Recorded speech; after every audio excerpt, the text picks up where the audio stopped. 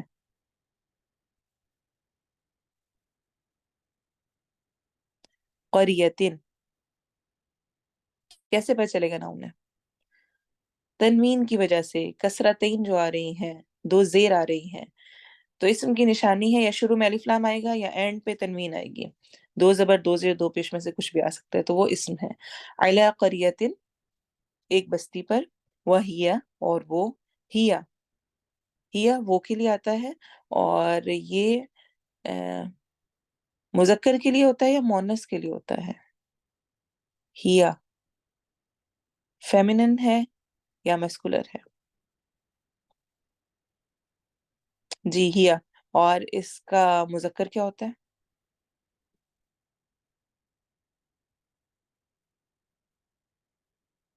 جی بالکل، ہوا، ہیا اور ہوا، ٹھیک ہے۔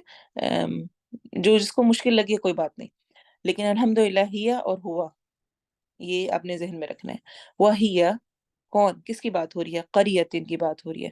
قریتن ہمیں کیسے پتہ چل گیا مؤنث ہے؟ کیونکہ اس کے اینڈ پہ تائے مربوطہ آ رہی ہے، جو کہ ایک سمپل سی نشانی ہے کہ یہ مؤنث ہوگا، فیمینن ہوگا۔ بہرحال وہیا اور وہ، خاویتن گری ہوئی تھی، خوا واو یا اس کا روٹ ورڈ ہے، خوا یخوی، علی اوپر، عروشیہا اپنی چھتوں کے، عروشیہا۔ اصل میں ہا اور ہیا یہ دونوں سیم چیز ہیں، لیکن ہیا کب آتا ہے؟ جب ہم نے کسی کے ساتھ اٹیچ کیے بغیر کہنا ہو تو ہم ہیا کو یوز کرتے ہیں، اور جب ہیا کوئی ہم نے یوز کرنا ہو اٹیچ کر کے تو ہم اس کو ہا بنا دیتے ہیں۔ تو عروشیہا یعنی اپنی چھتوں پر، عرش کی جمع ہے، عرش کی جگہ یعنی ہر وہ چیز جو سایہ کرے وہ عرش کہلاتی ہے، عروشیہا عرش کی جمع ہے۔ قال اس نے کہا، انا کیوں کر، یا کس طرح، یحیی زندہ کرے گا، ہا یا اس کا روٹ ورڈ ہے، ہذہ اس کو، اللہ اللہ، بعد بعد اردو میں بھی یوز کرتے ہیں، موتیہا اس کی موت کے، کس کی موت کے؟ یعنی بستی سب کچھ جو ختم ہے، جو اپنی چھتوں پہ گری پڑی ہے۔ فَأَمَاتَهُ اماتا یمیتو، فا پس، اماتا موت دے دی، ہو اس سے، ہو ہوا کی جگہ پر آیا ہے، جس طرح ہا ہیا کی جگہ پہ آئی تھی۔ فَأَمَاتَهُ، تو اس نے موت دے دی اس کو، اللہ اللہ یعنی اللہ نے موت دے دی، میعت 100، میعت میم حمزہ یا اس کا روٹ ورڈ ہے، عامن عین واو میم عوم سے ہے، عامن سال، عام ہوتا ہے ویسے تیرنے کو کہتے ہیں، اور دیکھیں سورج تیر رہا ہے گھوم رہا ہے، سال دن کا فرق بھی اسی طرح گھوم رہا ہے، تو وہ اسی کے میننگ میں پھر آتا ہے۔ ثم پھر بعث، بعث بعث سے بعد الموت، مبعوث ہونا بھی کیا ہوتا ہے، یعنی اٹھائے جانا، پیارے نبی صلی اللہ علیہ وسلم ہمارے درمیان مبعوث ہوئے، یعنی ہمارے درمیان اٹھائے گئے، لائے گئے، تو بعثہ اٹھایا جانا، اس نے اٹھایا ہو اسے، قال اس نے کہا، یعنی اللہ تعالیٰ نے، کم کتنا، لبستا، لبستا لبسا ہے روٹ ورڈ اور تا آخر میں آ رہا ہے تم کے لیے، لبستا ٹھہرے تم، قال اس نے کہا لبستو ٹھہرا رہا میں، فرق یاد رکھنا ہے، ہم نے پڑھا تھا کہ جب بھی اینڈ پہ تا، تی، تو آ رہے ہوتے ہیں ان میں ڈفرنس ہوتا ہے، تا کا مطلب ہوتا ہے تم مذکر کے لیے، اگر مونس کے لیے ہم نے کرنا ہو تو ہم کہتے ہیں تی، لبس تی، اگر یہاں پر کوئی مونس سے مخاطب ہوتے ہیں ہم، لبس تو کا مطلب ہوتا ہے میں، یعنی میں رہا، اور اگر لبست ہو تو وہ مونس کی طرف اشارہ ہوتا ہے۔ یہ ساری جو نشانیاں ہیں کس کے اینڈ پہ آ رہی ہوتی ہیں، فعل مضارع یا فعل ماضی؟ جاگیں سوچیں، شابش۔ یہ تا کی جو نشانیاں ہیں یہ کس کے اینڈ پہ آ رہی ہوتی ہیں، تا فتحہ کے ساتھ یا کسرہ کے ساتھ یا دومہ کے ساتھ یا سکون کے ساتھ، اینڈ پہ آ رہی ہیں، یاد رکھیں شروع کی بات نہیں ہو رہی اس ٹائم، تا پہ فتحہ یا کسرہ یا دومہ یا سکون، جی فعل ماضی ہے، پاسٹ ٹینس ہے، ٹھیک ہے، یہ ہم نے بہت شروع میں کیا تھا، تاکہ ان تمام نشانیوں کو تو ان سے اپنے ذہن میں رکھنا ہے۔ اب دیکھیں کم لبستا، لبسا تو ویسے ہی ہے یعنی ٹھہرنا، قولا کہا لبستو میں ٹھہرا، یومن ایک دن، او یا بعد بعض کچھ حصہ، یومن ایک دن کا، قولا اس نے کہا بل بلکہ، لبستا ٹھہرے تم، میعت 100 عامن ایئرس، یہ ہم پڑھ چکے ہیں پہلے، اس کی ان ورڈز کی ایکسپلینیشن کر چکے ہیں، اس لیے میں ان کی دوبارہ نہیں کر رہی۔ فنظر پس انظر دیکھو، نظر نون را اس کا روٹ ورڈ ہے، نظر دیکھنا، فنظر فعل امر ہے، آرڈر دیا جا رہا ہے، پس دیکھو، الا طرف، طعامیکا طعام کہتے ہیں کھانے کو، تو عین میم اس کا روٹ ورڈ ہے، طعامیکا اپنے کھانے کو، وا اور شرابیکا اپنے پینے کو، شرابہ شرابہ شراب بھی اسی سے ہے، لم نہیں، یتسنہ یتسنہ سین نون نون اس کا روٹ ورڈ ہے، یت ایکسٹرا لگا ہوا ہے، سنہ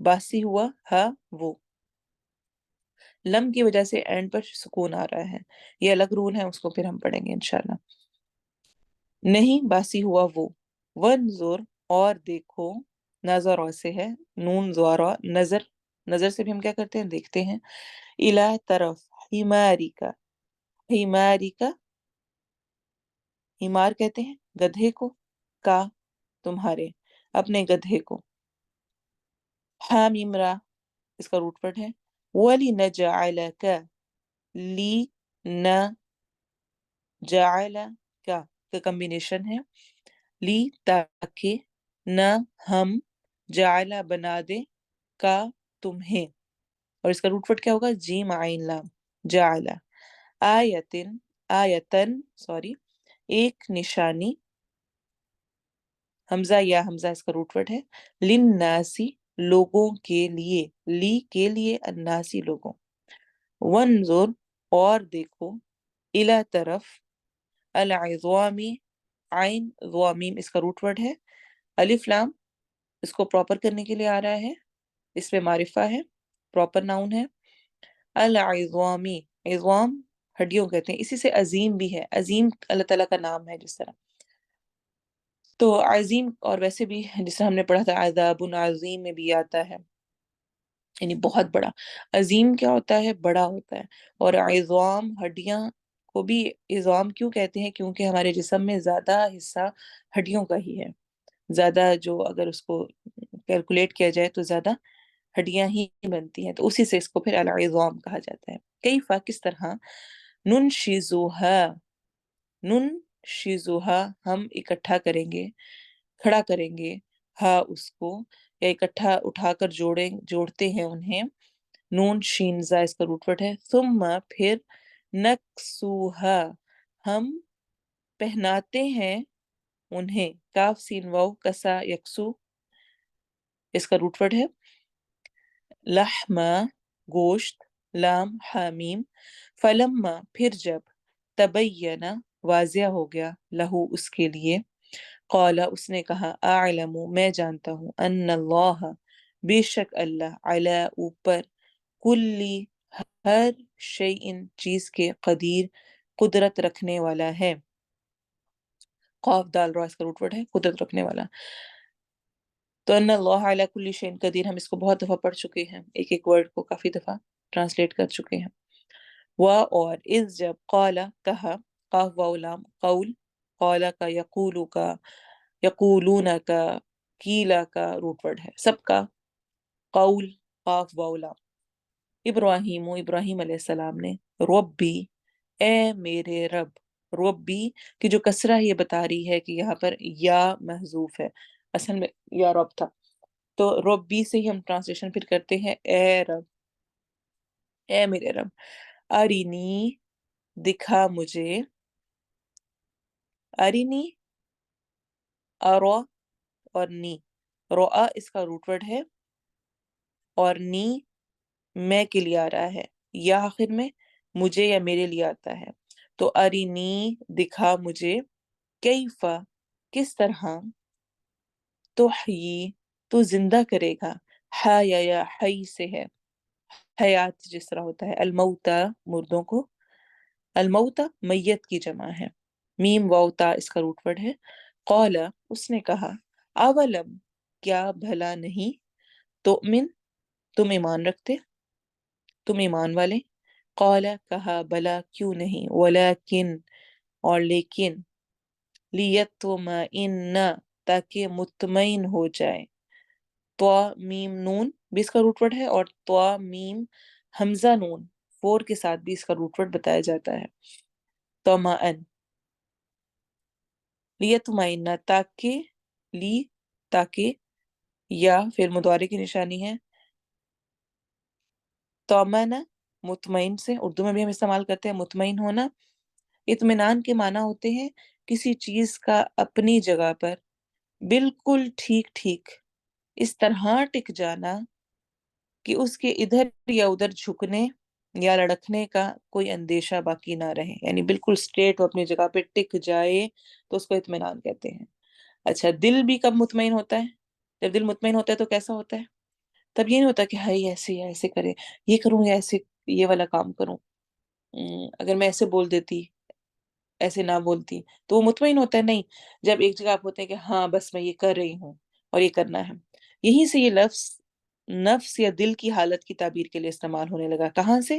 اس بات کے اعتبار سے کہ کسی جگہ کا ایک جگہ پر بالکل ٹھیک اس طرح ٹک جانا کہ اس کے ادھر یا ادھر جھکنے کا یا لڑکنے کا کوئی اندیشہ باقی نہ رہے، تو نفس یا دل کی حالت کو بھی اس سے تعبیر کیا جانے لگا۔ جو نفس اپنے عقائد اور اپنے اعمال میں بالکل ٹھیک ہو، حالات کی تبدیلی سے اس کے اطمینان میں، اس کے دل جمعی میں، دل کے سکون میں کوئی فرق واقع نہ ہو، یعنی وہ رب تعالیٰ پہ پورا بھروسہ رکھنے والا ہو، جس طرح نفس مطمئنہ کا ذکر ہے سورۃ الفجر میں، مطمئنہ وہ بھی اطمینان سے ہے نا، مطمئن دل، رب تعالیٰ کی رضا میں راضی دل، بہرحال لیطمئنہ تاکہ مطمئن ہو جائے، قلبی دل میرا، قلب قاف لابا لام با، قلب اور آخر میں یہ آ رہا ہے میرے لیے، قلبی میرا دل، ایسے ہم اگر ہم کہیں کتابی تو میری کتاب، بیتی میرا گھر، تو یا آخر میں میرے کے لیے آ رہا ہوتا ہے. قال اس نے کہا، فخذ پس لے لو. اخذا حمزہ خا دال اس کا روٹ ورڈ ہے، حمزہ یہاں پر محذوف ہے، ڈراپ ہوا ہے. فا پس خذ لے لو، اربعتن چار، اربع رب، ہم پارا پڑھتے ہوئے بھی کہتے ہیں رب ہوا ہے، نصف ہوا ہے، ثلاثہ ہوا ہے، تو رب کیا ہوتا ہے؟ یعنی ون فورتھ. اور اربعتن فور کے لیے، اربعتن فور، چار، من الطویری پرندوں میں سے، من سے الطویری پرندے، تو یا رو اس کا روٹ ورڈ ہے، الف لام اس کو پراپر کرنے کے لیے آیا ہوا ہے. فسرہن پھر مائل کرو انہیں، سوارا یا سورو سے ہے، سور پھونکا جانا وہ بھی اسی طرح ہوگا. اور سر کا مطلب ہے مائل کرنا، اپنی طرف، اپنے سے مانوس کرنا. فا سر ہن پرندوں کی طرف اشارہ ہے. الی کا، الا طرف، کا تمہاری، ثم پھر اجعل رکھ دو، جعل علی اوپر، کلی ہر، جبل پہاڑ، جبل پہاڑ کو کہتے ہیں، پہاڑ کے، من ہن ان میں سے، جزءن ایک حصہ، ایک ٹکڑا، یعنی ٹکڑے ٹکڑے ان کے مختلف مختلف پہاڑ پہ رکھ دو. ثم پھر ادعوہن، ادعو دعا سے ہے، اور ہن یعنی ان کے لیے ہی آ رہا ہے، پرندوں کے لیے ہی. ثم ادعوہن پھر پکارو، بلاؤ انہیں، دال عین واو اس کا روٹ ورڈ ہے. یأتینک، یأتی اتا یا سے ہے، یا شروع میں فعل مضارع کی نشانی کے طور پہ لگا ہوا ہے، اور نون زور دینے کے لیے ہے. یأتین وہ آئیں گے، اور یہ مونس کی نشانی کے طور پر ہے، جس طرح ہم ہننا کہہ کے بلا رہے ہیں ویسے یأتین وہ آئیں گی. سوری نا یہاں پر مونس کے لیے ہے. کا تیری طرف، یأتین کا وہ آئیں گی تیری طرف، سعیا دھوڑتے ہوئے، سین عین یا، صحیح کرنا. صحیح میں ہم کیا کر رہے ہوتے ہیں جب عمرے یا حج کے لیے جاتے ہیں؟ صفا مروہ کی سعی کرتے ہیں، اس میں کیا ہوتے ہیں؟ دھوڑے ہونا. تو سعی کوشش کو بھی کہتے ہیں، ویسے سعین دھوڑتے ہوئے. وَعْلَمْ اور جان لو، انا بے شک اللہ، اللہ عزیز، عین زازا اس کا روٹ ورڈ ہے، بہت زبردست ہے، حکیم خوب حکمت والا ہے. اب انشاءاللہ ہم اس کی تفسیر کریں گے. آیا نمبر، ہماری تفسیر رہتی ہے آیا نمبر 256 سے، اور انشاءاللہ ہم 256 سے تفسیر سٹارٹ کریں گے، اور میری کوشش ہوگی انشاءاللہ کہ آج ہم اس کو مکمل کریں. بہت اہم تفسیر ہے، ہر آیت ہی رب تعالیٰ کی انسان پڑھتا ہے تو اس میں ہی گم ہو کے رہ جاتا ہے کہ کس زبردست انداز سے رب تعالیٰ کا خطاب ہے. اللہ ہمیں اس کو فیل کرنے کی، اس کو سمجھنے کی، اور اس پر عمل کرنے کی، اور اس کو دوسروں تک پہنچانے کی توفیق دے. آمین. لا اکراہ فی الدین، آپ میں سے میرا خیال ہے سب نے یہ سن رکھی ہوگی، کیونکہ اس کو بہت زیادہ یوز کیا جاتا ہے، بہت زیادہ بیان کیا جاتا ہے. یہ دین میں کوئی زبردستی نہیں. بچے والدین سے کہہ رہے ہوتے ہیں کہ اپنا کریں، ہمارے کوئی، مجھے پتہ ہے، آئی نو ایوری تھنگ، یا اکثر ہم ایک دوسرے کو کہہ رہے ہوتے ہیں مائنڈ یور اون بزنس. یہ دین کا اور یہ معاملے یہ میرے اپنے ہیں، میری اپنی مرضی، میرا جسم میری مرضی، جیسے مرضی میں جو مرضی کروں. لا اکراہ فی الدین، دین میں کوئی زبردستی نہیں ہے. اور ہم میں سے بہت سارے ایک دوسرے کو یہ کہتے ہوئے کہ بس اپنا ہی کر لو، چھوڑو، کوئی ضرورت نہیں ہمیں بھی نصیحتیں کرنے کی، جو کر رہی ہو نا وہ خود ہی کرتی رہو. اور اس طرح کر کے بہت کچھ سنایا جاتا ہے اور کہا جاتا ہے، اور اسی کی بنیاد پر میرا جسم میری مرضی اور طرح طرح کے نعرے لگتے ہیں. حالانکہ افسوس کے ساتھ کہ ہم نے اس آیت کو سمجھا ہی نہیں. لا اکراہ، نہیں کوئی کراہیت، نہیں کوئی زبردستی، جبر، فی الدین، دین میں بالکل کوئی جبر نہیں ہے. آپ کسی کو تلوار دکھا کے، پسٹل دکھا کے، یا اس کی جان کو خطرے میں ڈال کے، یا کوئی دھمکی دے کر کسی کو مسلمان نہیں کر سکتے. یہ کسی طور پر الاؤ نہیں ہے، لیکن جو دین کے اندر ایک دفعہ داخل ہو گیا، جب میں نے لا الہ الا اللہ کہہ دیا، تو پھر مجھ پر لازم ہے کہ میں اللہ کی سب باتیں مانوں گی۔ اس سے باہر تھی تو کوئی بات نہیں۔ یہ بات اتنی اچھی مشرکین مکہ تک کو سمجھ آئی ہوئی تھی۔ یاد ہے آپ کو، ہم نے آیت الکرسی میں نے آپ کو واقعہ سنایا تھا کہ جب ابو طالب کے پاس سارے لوگ آئے تھے اور آپ صلی اللہ علیہ وسلم نے فرمایا تھا کہ بس یہ میرے ایک بات مان لیں، صرف ایک کلمہ کہہ دیں تو سارے لوگ ان کے انڈر آ جائیں گے اور سب کچھ ان کی پاور ہوگی، ان کا سب کچھ ہوگا۔ تو وہ ایک کلمہ کیا تھا؟ لا الہ الا اللہ، نہیں کوئی الہ مگر اللہ، اس کو مان لیں۔ اور انہوں نے اپنے کپڑے جھاڑتے ہوئے اٹھ کے تھے کہ نہیں، یہ پاسبل نہیں، کیونکہ وہ اس کا میننگ سمجھتے تھے۔ یہ کہہ دیا لا الہ الا اللہ، اس کا مطلب ہے کہ لا الہ الا اللہ، نہیں کوئی الہ مگر اللہ، نہیں کوئی حکم مگر اللہ کا، نہیں کوئی بات آگے مگر صرف اللہ کی، ہر چیز میں پھر اللہ کی ذات کو آگے رکھنا ہوگا۔ یہ عذر نہیں ہو سکتا کہ کوئی زبردستی جبر نہیں ہے مجھ پر، فری چوائس ہے۔ اگر پھر بھی میں نے اپنی مرضی کی، اسلام قبول کرنے کے بعد، لا الہ الا اللہ کہنے کے بعد، تو رب کو دھوکہ دیا۔ ہمارے تو پیارے نبی تک کو یہ کہہ دے کہ انما انت مذکر لست علیہم بمسیطر، بے شک آپ نصیحت کرنے والے ہیں، ان پر کوئی تھانے دار، کوئی زبردستی کرنے والے نہیں ہیں۔ بتانا کام ہے، پہنچانا ہے، زبردستی کسی کو مسلمان نہیں کیا جا سکتا۔ لیکن جب ہو گئے، جب ہو گئے تو پھر آپ کو اس کی ماننی ہوگی۔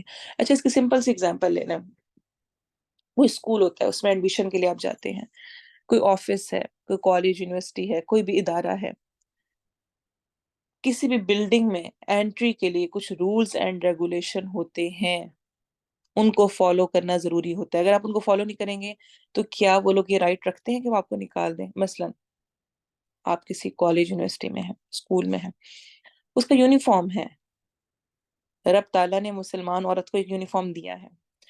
اچھا، وہ اسکول جاتی ہے، کالج جاتی ہے روز، اور وہ یونیفارم نہیں پہنا ہوتا، اسے ٹیچر پوچھتے ہیں، پرنسپل پوچھتے ہیں، باقی سارے پوچھتے ہیں آپ کو یہ بتایا گیا تھا کہ یہ یونیفارم ہوگا اور آپ نے نہیں پہنا ہوا، کہ میری مرضی ہے، میں جو مرضی پہن کر آؤں۔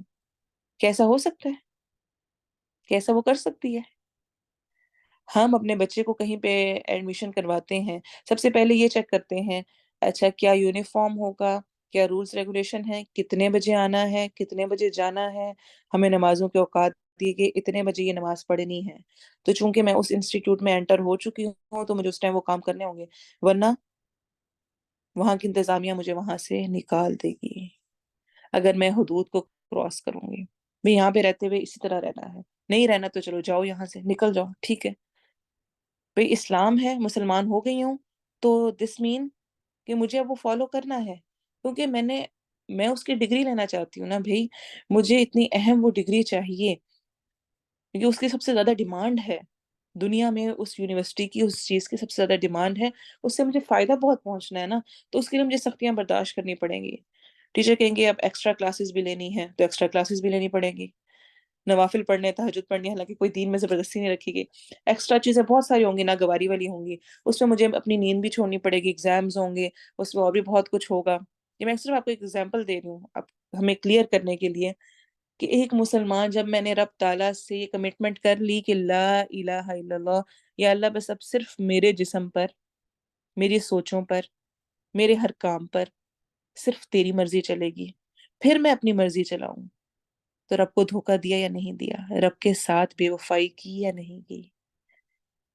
لا اکراہ فی الدین ہے جب تک کلمہ نہیں پڑا، جب پڑھ لیا تو پھر چوری کریں گے تو ہاتھ بھی کاٹا جائے گا، شادی شدہ زانی ہے تو رجم بھی کیا جائے گا، نماز نہیں پڑھی تو اس پر پوچھ ہوگی، روزہ نہیں رکھا تو اس پر پوچھ ہوگی، زبان سے جو باتیں نکالنے سے منع کیا گیا تھا، کچھ رولز اینڈ ریگولیشنز رکھے جاتے ہیں ہر آرگنائزیشن کے، ہر جگہ کے ہوتے ہیں، اس میں آپ ایسی بات نہیں بول سکتے۔ اگر کوئی پکڑا گیا گالیاں دیتے ہوئے، لڑائی کرتے ہوئے اور کچھ فلاں، اس کو فوراً اسکول سے فارغ کر دیا جائے گا، کالج سے، اس آرگنائزیشن سے فارغ کر دیا جائے گا۔ میں کس بیس پر سب کچھ کر رہی ہوتی ہوں اور کہہ رہی ہوتی ہوں، سوکے والدین اپنی اولاد کو کہتے ہوئے ڈرتے ہیں، نہیں کیا کہیں زبردستی، اب نہیں زبردستی نہیں کرنی، پھر بچے ایسے متنفر ہوتے ہیں۔ کیا مطلب ہے؟ دین ہمیں کہتے ہیں یا ایھا الذین آمنوا قوا انفسکم واہلیکم نارا، اے لوگوں جو ایمان لائے ہو، بچاؤ اپنے آپ کو اور اپنے گھر والوں کو آگ سے۔ ہاں، حکمت ضرور ہونی چاہیے۔ ہم بھونڈا انداز اختیار کریں اور غلط موقع پر بولیں اور دوسروں کو تنبیہ کریں تو بہرحال ہم بہت غلط کر رہے ہیں۔ حکمت ضرور درکار ہے، کس موقع پر، کس جگہ پر کیا بات کرنی ہے۔ ناچ گانے کی محفل میں جا کر آپ انہیں کہیں گانا حرام، ناچ گانا حرام، تو کوئی آپ کی نہیں سنے گا۔ شادی میں این پیک پر سب کچھ چل رہا ہے تو آپ کہیں حرام حرام حرام، تو کوئی کچھ نہیں سنے گا۔ ہر چیز کا ایک وقت ہے، اس وقت میں ضرور اس چیز کی اصلاح ہونی چاہیے، بتایا جانا چاہیے، اور اگر کوئی مجھے بتائے تو مجھے اس کو قبول بھی کرنا چاہیے۔ ہم پہلے پڑھ چکے ہیں نا اتق اللہ، اگر کوئی کہے کہ اللہ سے ڈرو تو کیا کرنا ہے؟ فوراً اللہ سے ڈرنا ہے، جھک جانا ہے۔ حضرت عمر سے کہا تھا کسی نے اتق اللہ، اللہ سے ڈرو، انہوں نے کیا کیا تھا؟ اپنے گال کو زمین پہ لگا دیا تھا، یا رب میں تجھ سے ڈرنے والا، یا اللہ مجھ سے جو غلطی ہوئی اس سے معاف کر دے۔ لا اکراہ فی الدین، دین میں کوئی زبردستی نہیں ہے، لیکن یاد رکھیں دین اسلام میں جو جہاد و قتال کا تصور ہے وہ لوگوں کو دین اسلام پر مجبور کرنے کے لیے نہیں دیا گیا۔ اس پوائنٹ کو بھی کلیئر رکھیں۔ لوگ پھر نیکسٹ بات کرتے ہیں کہ اچھا اگر دین میں کوئی جبر نہیں ہے تو پھر یہ جنگ اور یہ جہاد اور یہ قتال یہ کیوں ہے؟ وہ لوگوں کو دین اسلام پر مجبور کرنے کے لیے نہیں ہوتا، وہ فساد، فتنہ، ظلم کے خاتمے کے لیے ہوتا ہے۔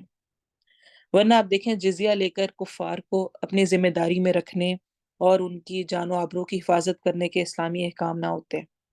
اسلامی طور پر احکامات موجود ہیں کہ جو سرنڈر کر لے، جو کہہ دے کہ نہیں میں کچھ نہیں کر رہا، وہ اپنے ظلم زیادتی چھوڑ دے، اپنا فتنہ فساد چھوڑے اور کہ بس ٹھیک ہے، اور وہ اسلامی حکومت کے انڈر آ جائے، تو وہ جزیہ دے کے آرام سے رہ سکتا ہے۔ اسلامی حکومت اس کی پروٹیکشن کرے گی بلکہ، اور کسی بھی طرح کا کچھ بھی ظلم ہوگا تو اس پر پکڑ ہے اور سخت احکامات دیے گئے ہیں کہ کسی ذمی کے ساتھ، کسی ایسے شخص کے ساتھ جو کہ آپ کی ضمانت میں ہے، اس پہ کچھ بھی کیا تو سخت وعید دی گئی ہے احادیث میں۔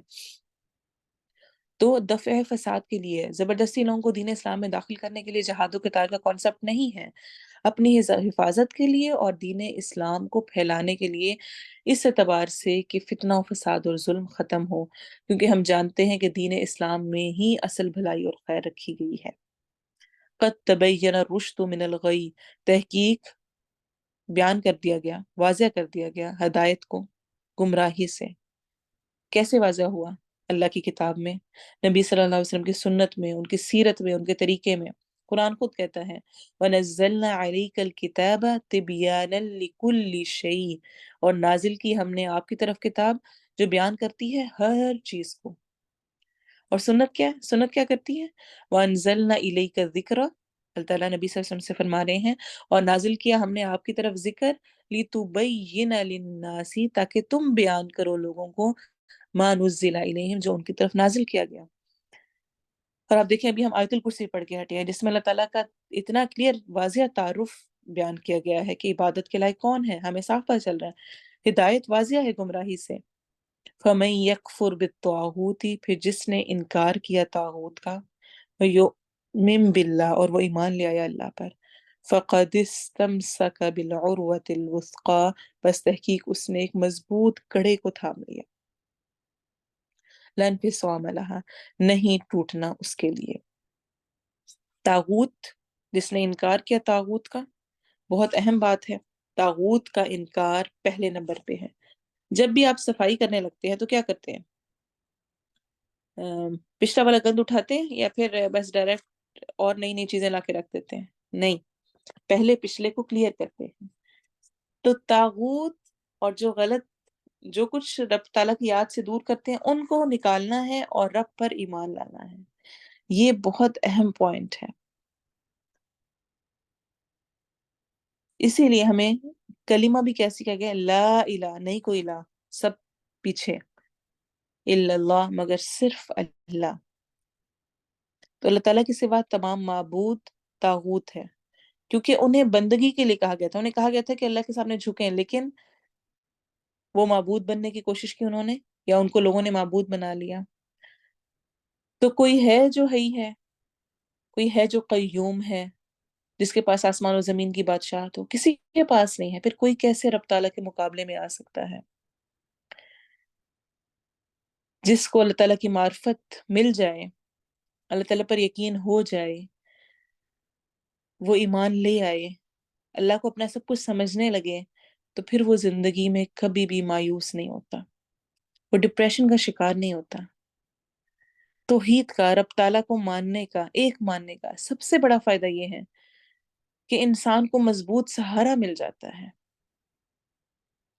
انسان اپنی نیچر کے اعتبار سے انڈیپینڈنٹ نہیں ہے، وہ کسی نہ کسی پہ ڈیپینڈ کر ہی رہا ہوتا ہے، اسے کوئی نہ کوئی سہارا چاہیے ہی ہوتا ہے اپنے سروائیول کے لیے، اور جس کو رب تعالیٰ کا سہارا مل جائے اس کے پاس سب سے مضبوط سہارا ہوتا ہے۔ لیکن رب کا سہارا ملتا کب ہے؟ جب سب کو چھوڑ کر صرف اللہ کو تھام لیا جائے تو سہارا ملتا ہے۔ اسی لیے پریشانی میں بھی ہمیں کیا دعا سکھائی گئی ہے؟ اللہ اللہ ربی لا اشرک بہ شیئا، اللہ میرا رب ہے، نہیں میں شریک کرتی اس کے ساتھ کسی کو بھی۔ پریشانی اور غم کی دعا ہے یہ، اس میں کچھ نہیں کہہ رہی، کوئی اپنے لیے دعا نہیں مانگ رہی اللہ میری مشکل حل کر دے، میرا کچھ کر دے۔ احادیث میں ہمیں یہ دعا سکھائی گئی ہے، اللہ اللہ ربی لا اشرک بہ شیئا، یا اللہ تو میرا رب ہے اور میں تیرے ساتھ کسی کو شریک نہیں ٹھہراتی، اور مجھے تیرے سہارے پر یقین ہے۔ اور پھر کیسا مضبوط تعلق ہوتا ہے کہ پھر کوئی خلل نہیں، جس کو ٹوٹنا نہیں، کہیں کوئی دراڑ بھی نہیں آ سکتی۔ لن فسامہ یاد ہے آپ کو، ہم نے اس کی ٹرانسلیشن کیا کی تھی؟ اس کی ایکسپلینیشن میں کہا تھا ایسا ٹوٹنا جسے ٹوٹ کر الگ نہیں ہوتے، دراڑ پڑتی ہے، تو رب تعالیٰ کا سہارا تھام کر دراڑ تک نہیں پڑتی ہے، اتنا اسٹرانگ، اتنا مضبوط۔ اچھا اپنے ذہن میں لے کر آئیں، جس طرح جہاز کا کوئی ڈوبنے لگا اور جہاز کا ایک کنڈا یا ایک وہ اس کے ہاتھ میں آ جائے، کس پہ ڈیپینڈ کر رہا ہوگا؟ اگر وہ مضبوط ہوگا تو وہ اس کو پکڑے ہوئے بچ سکتا ہے، لیکن اگر وہی کمزور ہوا، وہ کڑا ہی کمزور ہوا، تو کیا ہوگا؟ کڑے سمیت جا گرے گا۔ تو یہی حال ہے اللہ کے ساتھ سہارے کا اور کسی اور کا۔ کسی اور کا سہارا تھامیں گے تو وہ اپنے ساتھ آپ کو بھی لے ڈوبے گا اور آپ ختم۔ تو یہ آیت بہت پیارے انداز میں دین اسلام کے کامل ہونے کے بارے میں بتا رہی ہے کہ مکمل دین ہے یہ، اور اس میں اس بات کو بہت کلیئر بیان کیا جا رہا ہے کہ دین اسلام کی سچائی کے دلائل سب کچھ واضح ہیں، اس لیے ضرورت ہی نہیں ہے کہ کسی کو زبردستی اسلام میں داخل کیا جائے۔ اگر کوئی داخل ہو جائے تو اس کی خوش قسمتی ہے، اور اگر کفر اختیار کرے تو گویا اللہ نے اس کے دل کی روشنی چھین لی ہے، پھر کچھ بھی نہیں کیا جا سکتا۔ اور ایک اور بات سمجھنے کی اس آیت میں یہ ہے کہ طاغوت سے دوستی اور اللہ پر ایمان، دونوں چیزیں اکٹھی جمع نہیں ہو سکتی۔ یا رب پر ایمان ہوگا اور طاغوت کا انکار ہوگا، یا طاغوت سے دوستی ہوگی تو پھر ایمان میں کمزوری ہوگی، پھر رب تعالیٰ پہ یقین نہیں ہوگا۔ تو طاغوت سے دشمنی ہوگی تو اللہ پر ایمان ہوگا۔ اللہ ہمیں اس پر چلنے کی توفیق دے۔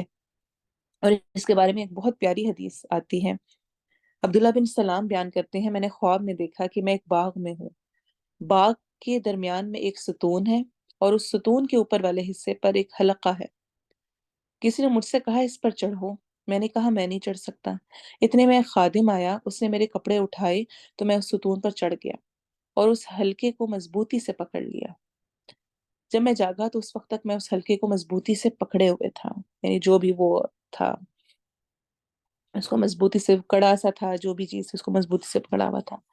میں نے یہ خواب نبی صلی اللہ علیہ وسلم سے بیان کیا، آپ نے فرمایا وہ باغ اسلام ہے، وہ ستون اسلام کا ستون ہے، اور وہ حلقہ العروۃ الوثقی یعنی مضبوط کڑا ہے، اور اے عبداللہ تم اسلام کو مضبوطی سے پکڑے رہو گے یہاں تک کہ تمہیں موت آ جائے۔ کتنا زبردست خواب اور کتنی خوبصورت بشارت ہے کہ جب انہوں نے آنکھ کھولی تب بھی انہوں نے اس کو پکڑا ہوا تھا، اور پیارے نبی نے کیا فرمایا؟ یہ عروۃ الوثقی، مضبوط کڑا تم نے پکڑا ہوا، اور تم اسلام کو مضبوطی سے تھامے رکھو گے، اس کا مطلب یہ ہے یہاں تک کہ تمہیں موت آ جائے گی۔ صحیح بخاری کی روایت ہے۔ واللہ سمیع علیم، اور اللہ سننے والا اور جاننے والا ہے۔ جو میں کر رہی ہوں سب وہ سن رہا ہے، علیم، وہ سب کچھ جاننے والا ہے، وہ سب کچھ جانتا ہے۔ تو جس شخص کی بنیاد معرفت الہی رب کی پہچان ہوگی، پھر اس کو کوئی بھی چیز ہلا نہیں سکتی۔ وہ دین میں ہر رکاوٹ کا مقابلہ کرتا ہے، وہ سب کچھ چھوڑ سکتا ہے مگر اللہ کو نہیں چھوڑ سکتا۔ پھر ایسے لوگوں کو رب کی دوستی نصیب ہوتی ہے، پھر وہ ان کو اندھیروں سے نکال کر روشنی میں لے کے جاتا ہے۔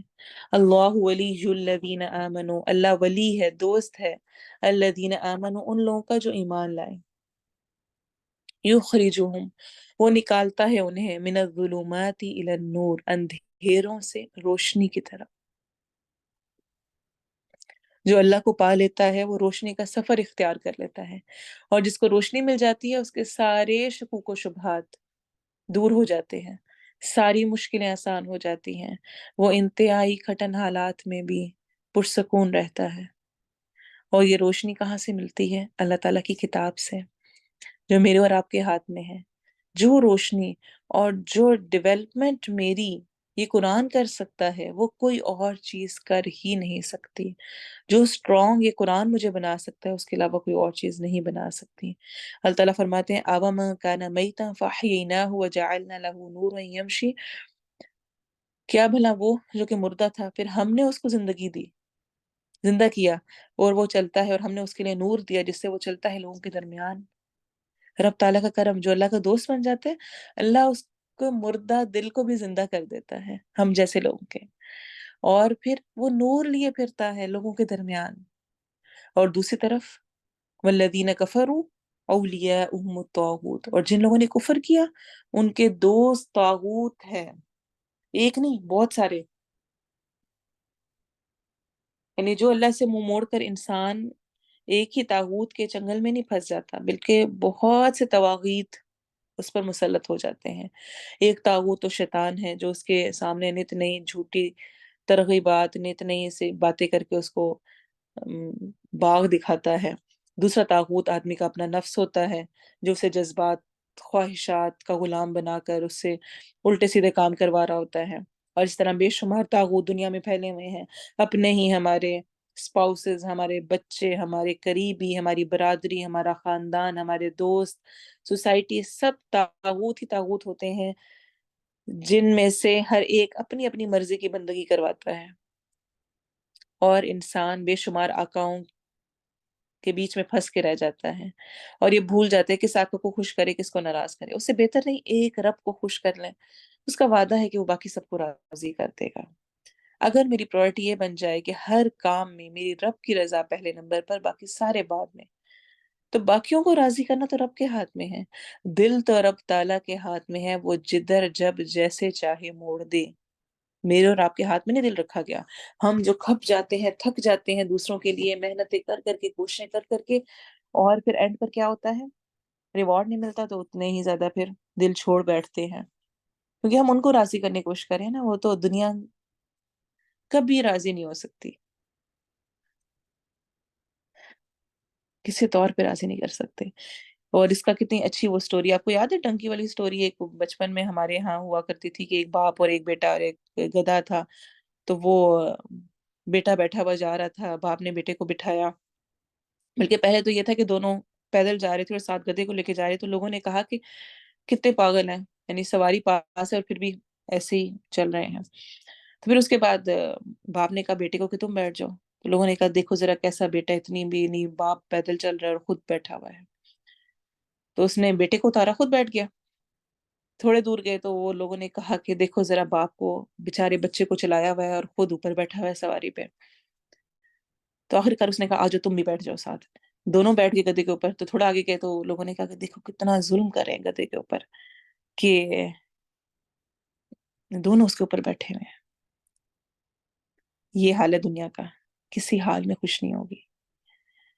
اور ہم اس دنیا کے ان لوگوں اور اس سوسائٹی اور اس معاشرے اور اس گھر اور ان سب میں فٹ ہونے کی کوشش کرتے رہتے ہیں، اور اس میں رب تعالیٰ کو ناراض کرتے رہتے ہیں۔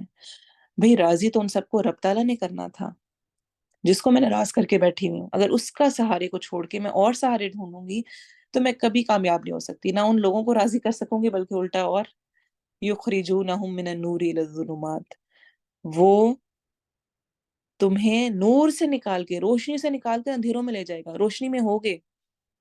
وَاتْلُ عَلَيْهِمْ نَبَأَ الَّذِي آتَيْنَاهُ آيَاتِنَا، اور بتاؤ، ذکر کرو ان پر اس شخص کے بارے میں جس کو ہم نے اپنی آیات دی تھی، آیات پڑھتا تھا، اس کو سمجھ بوجھ تھی، فَانْسَلَخَ مِنْهَا، پھر وہ اس سے نکل بھاگا، اس نے چھوڑ دیا، اس نے کہا نہیں نہیں، مجھ سے نہیں ہوتا، مجھ سے نہیں یہ دین پڑھا پڑھایا سیکھا سکھایا جاتا، سمجھا جاتا اور یہ عمل کیا جاتا، حدود نہیں رکھی جاتی، میں کوئی جبر برداشت نہیں کر سکتا۔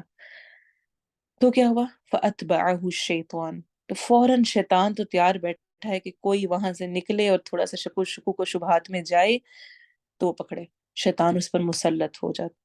اللہ اکبر۔ سورہ اعراف کی آیت نمبر 175 ہے، بہت ہلا دینے والی ہے، اور قرآن میں سورہ زخرف میں بھی آتا ہے آیت نمبر 36 میں، وَمَن يَعْشُ عَن ذِكْرِ الرَّحْمَنِ نُقَيِّضْ لَهُ شَيْطَانًا فَهُوَ لَهُ قَرِينٌ، اور جو رحمان کے ذکر کو چھوڑ دیتا ہے، نقید لہو شیطان، ہم اس پر شیطان مسلط کر دیتے ہیں، فَهُوَ لَهُ قَرِين، تو وہ اس کا دوست بن جاتا ہے۔ اور اوپر والی آیت میں آتا ہے وَاتْلُ عَلَيْهِمْ نَبَأَ الَّذِي آتَيْنَاهُ آيَاتِنَا فَانْسَلَخَ مِنْهَا فَأَتْبَعَهُ الشَّيْطَانُ فَكَانَ مِنَ الْغَاوِينَ، بس کیا ہوتا ہے؟ وہ شیطان کی پیروی کرنے لگتا ہے، وہ اس کو بھٹکا کے رکھ دیتا ہے۔ اور دوسری آیت میں وَمَن يَعْشُ عَن ذِكْرِ الرَّحْمَنِ نُقَيِّضْ لَهُ شَيْطَانًا فَهُوَ لَهُ قَرِينٌ، اور جو رب تعالیٰ کے ذکر سے منہ موڑتا ہے، اللہ اس پر شیطان کو مسلط کر دیتے ہیں، پھر وہ اس کا دوست ہو جاتا ہے، پھر وہ اس کو شہوت، خود سری، غرور، ریاکاری، نفاق کی تاریکی اور پتہ نہیں کس کس میں ملوث کر دیتا ہے۔ کافروں کی دوستی ہی ظلمت ہے، اولئک اصحاب النار، یہی لوگ آگ والے ہیں، ہم فیہا خالدون، وہ اس میں ہمیشہ ہمیشہ رہیں گے۔ ابھی جو رب تعالیٰ نے آیت الکرسی بیان فرمائی اور اس کے بعد پھر ہمیں یہ سارا ذکر کیا اور یہ دعویٰ کیا کہ مومن کا حامی و مددگار اللہ ہوتا ہے اور وہ اسے تاریکیوں سے روشنی میں نکال لاتا ہے، اور کافر کے مددگار طاغوت ہوتے ہیں اور وہ اسے روشنی سے تاریکیوں کی طرف لے جاتے ہیں۔ اب اسی کی وضاحت کے لیے آگے 3 واقعات مثال کے طور پہ پیش کیے جا رہے ہیں۔ پہلا واقعہ کیا ہے؟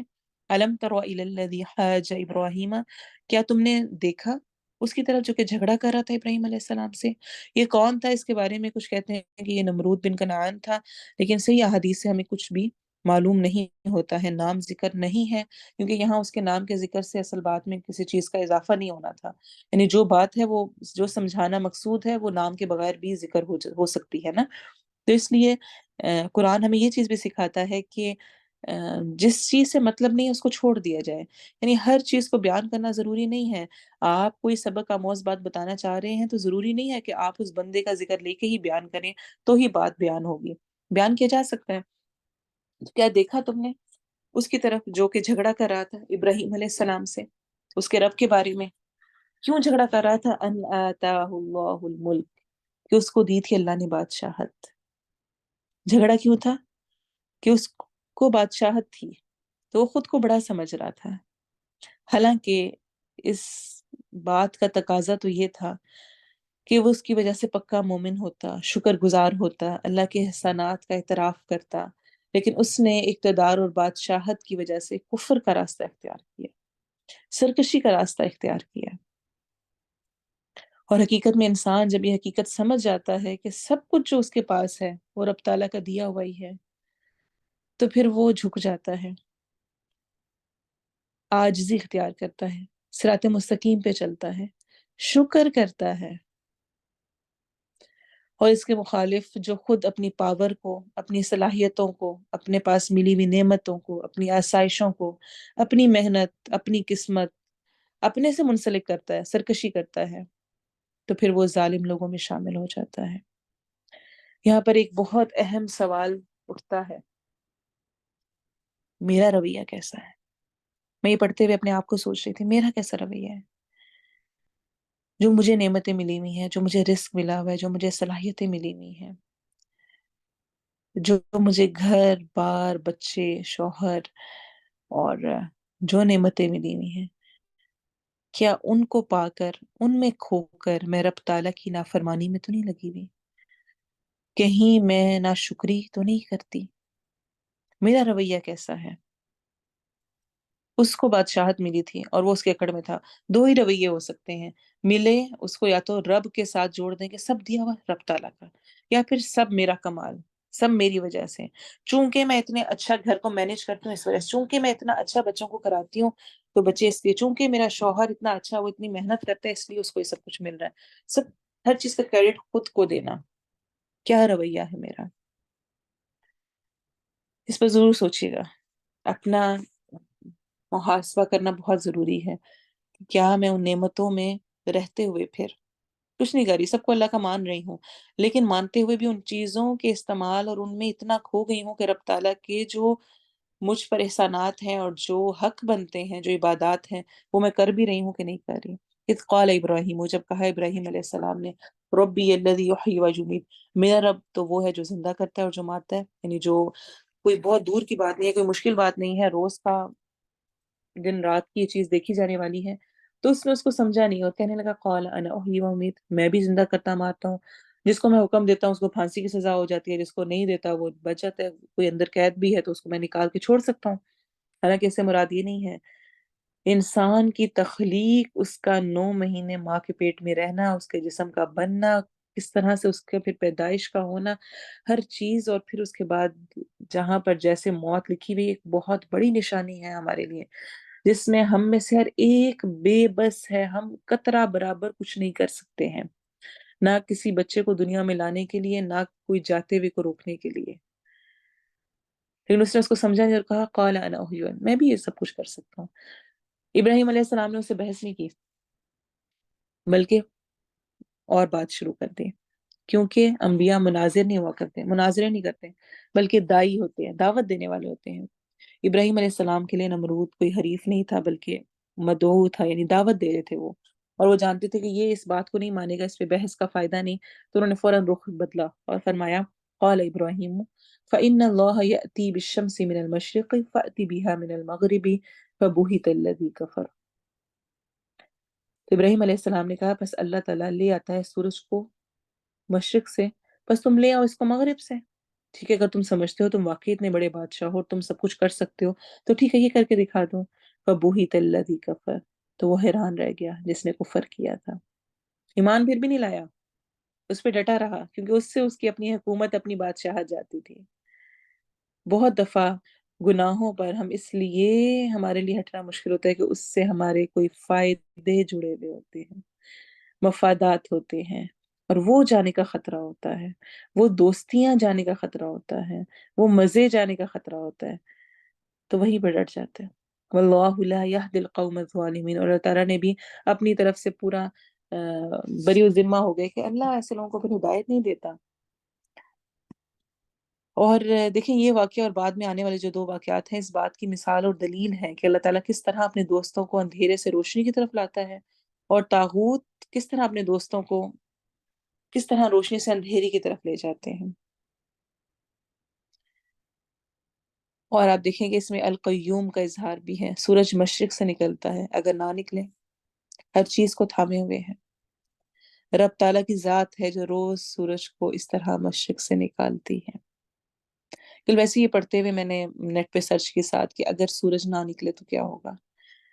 اور اس میں ڈفرینٹ جو جو کچھ دیا ہوتا ہے انسان دیکھتا ہے، وہ سائنس ڈاکومنٹریز ہوتی ہیں نا، کہ انسان حیران رہ جاتا ہے کہ یعنی ایک سورج کا نہ آنے سے کس طرح سے سارا سسٹم ہمارا کس طرح سے ختم ہو کے رہ جائے گا. اور جو پودوں کو چاہیے ہوتی ہے سورج سے روشنی، جو انسان کو چاہیے ہوتی ہے، اور کیا کیا کچھ مسائل ہو جائیں گے، کیا کچھ نہیں ہو جائے گا. تو وہ رب تعالیٰ القیوم ہر چیز کو تھامے ہوئے، روز سورج اسی ٹائم پہ نکلتا ہے، روز ویسے غروب ہوتا ہے، کبھی کوئی آگے پیچھے نہیں ہوا. ہم کوئی کسی بھی ڈیوٹی پہ ہوں، بہت زبردست بھی کرنے والے ہوں، تھوڑا بہت آگے پیچھے ہو جاتا ہے. اور رب تعالیٰ اس کا احسان. تو اللہ تعالیٰ کہہ رہے ہیں واللہ لا یہدی القوم الظالمین. تو قرآن کی اصطلاح میں ظالم وہ لوگ ہوتے ہیں جو اللہ کی نعمتوں اور اس کی بخشی ہوئی قوتوں اور اس کی صلاحیتوں کو بیجا استعمال کرتے ہیں، جو اللہ کے انعامات کو اس کا فضل سمجھنے کی بجائے ان کو اپنا حق سمجھتے ہیں. یہ تو میرا رائٹ تھا، مجھے ملنا چاہیے تھا، میں نے اتنا کیا تو مجھے کیوں نہیں ملا؟ ملنا تھا، میرا حق تھا. جو نعمتوں پر شکر گزار ہونے کے بجائے غرور میں مبتلا ہوتے ہیں اور ابلیس کی طرح کرتے ہیں، جو اللہ کی بندگی اور فرما برداری کی روش اختیار کرنے کے بجائے خود اپنی خدائی کے تخت بچھاتے ہیں اور اپنے آپ کو رب بناتے ہیں، جس طرح یہاں پر ایک بادشاہ کا نمرود کا ذکر ہے۔ اور بہرحال نمرود کے بارے میں یہ نہیں کہا گیا کہ 100% کنفرم نہیں ہے کہ وہی تھا، مفسرین یہ کہتے ہیں، لیکن اس میں ذکر نہیں کیا گیا تو ہم کسی ایک پر نہیں کہہ سکتے۔ تو ظالم کو ہدایت نہیں ملتی، لیکن جو ہدایت پر آتا ہے اور پھر وہ ہدایت کے لیے روشنی تلاش کرتا ہے تو اس کو رب تعالیٰ دیتے ہیں، جیسا کہ اگلی دو آیات میں ذکر ہے۔ لیکن ہماری کلاس کا ٹائم مکمل ہو گیا ہے، تو انشاءاللہ ہم اگلی دو آیات کو اگلی والی آیات کے ساتھ انشاءاللہ مکمل کریں گے۔ آپ نے کیا سیکھا، کیا سمجھ آئی، اور آج کے لیے کیا عملی پوائنٹ ہے، اس کو ضرور شیئر کیجیے گا۔ اور جو پچھلا پڑھا آیت الکرسی پڑھی، اس سے متعلق کوئی آپ کی فیلنگز ہوں، کچھ آپ نے کیا ہو۔ جس طرح میں کسی کا سن رہی تھی، انہوں نے بتایا کہ وہ بچوں کے ساتھ پڑھ رہی ہیں، بہت زیادہ ان کے ساتھ کوشش کر رہی ہیں، ان کو انہوں نے پڑھایا، مجھے بہت اچھا لگا الحمدللہ۔ اور اس طرح ڈفرینٹ جو آپ نے کوششیں کی، جس طرح کی بہت ساری ٹیچرز ہمارے ساتھ موجود ہیں، انہوں نے کیسے کوشش کی، اور جو بھی جس طرح سے بھی آپ نے کیا، اس کو ضرور گروپ میں شیئر کریں، سب کے لیے موٹیویشن بنے۔ اللہ تعالیٰ ہم سب سے قبول کرے۔ سبحانک اللہم و بحمدک، اشہد ان لا الہ الا انت، استغفرک و اتوب الیک۔ سبحان ربک رب العزت عما یصفون، والسلام علی المرسلین، والحمد للہ رب العالمین۔ والعصر ان الانسان لفی خسر الا الذین آمنوا وعملوا الصالحات وتواصوا بالحق وتواصوا بالصبر۔ السلام علیکم ورحمۃ اللہ وبرکاتہ۔